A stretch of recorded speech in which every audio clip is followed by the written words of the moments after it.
When you type in just Elden Ring, how to get overpowered early is the 5th most viewed video out of everything. So if about 5 million people use my guide to get beefy at the start, it's obvious to me now, the other 8 million people who bought Elden Ring must want to get underpowered early, right? Well, here is my new and approved guide for drastically penalizing your character right from the start. Very first, there's a special input I'm looking for.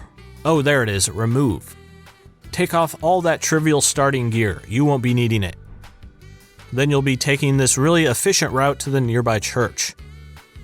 Talk to the Easter Bunny and sell off all that gear you just stripped off.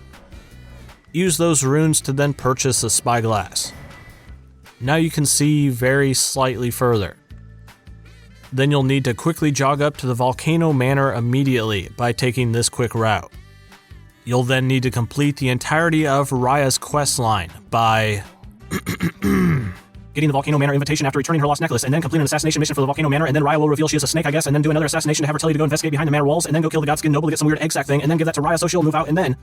Upon completing her quest chain, she'll drop a talisman which doubles the incoming damage you take. Nice.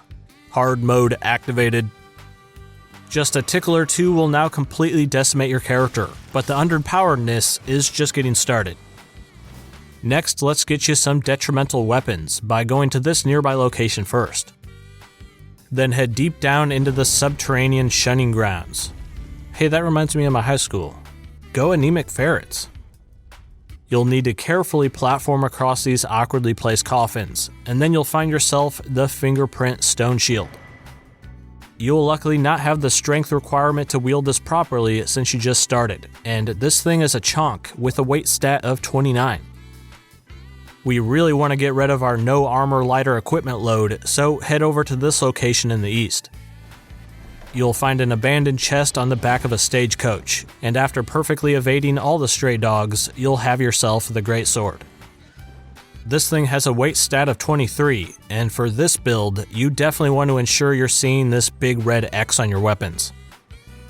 With that sword and shield equipped, you completely eliminate the need to dodge roll, cause you can't now since you're quite girthy.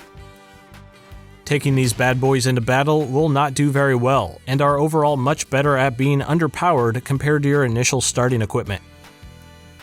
Now after this, a real fast side quest, so head back over to the west. Spend about 6 to 9 hours farming rune fragments at this location. These rune fragments are pretty bad. Next, you're going to head to the following 2 locations, where you'll have to somehow take down both of these Erd Tree avatars. Each of those will drop a ruptured crystal tier for you. Throw both of those onto your secondary flask. When you chug that, instead of beneficial passive buffs, now you just completely explode the junk out of yourself. This attack is much stronger than your greatsword swings, but does kill you, which does make for a good risk-reward tactic, especially for this kind of meta build. Obviously, you wouldn't want to be able to kill things without your own demise, otherwise you'd be watching any of the thousands of other guides out there that actually make you better. And now your loadout is finally complete. Dum dum dum, you have no extra defense from baby mode armor, you take double damage on top of that, you're overweight from your equipment that you don't meet the requirements for, you have a strangely high amount of rune fragments, and your flask is now turned into a delete button. Not good. Perfect. But very last, a little extra credit you can choose to go do by heading over to the Impaler's Catacombs. Hey, that reminds me of... wait, never mind. In there you'll find yourself a prattling pate, which emits an auditory "please help" sound when used. Your build is utterly atrocious, and maybe this will help convince the Elden goons out there to lend you a helping hand instead. Please help. Please help. Or not, they're not the best communicators. Now to wrap all this up, here is the entire route you didn't just take, if you want to save it for later. And that concludes my guide for getting underpowered right at the start of the game. It takes Elden Ring from soul-crushing to horrifically brutal kitten-punchingly soul-crushing.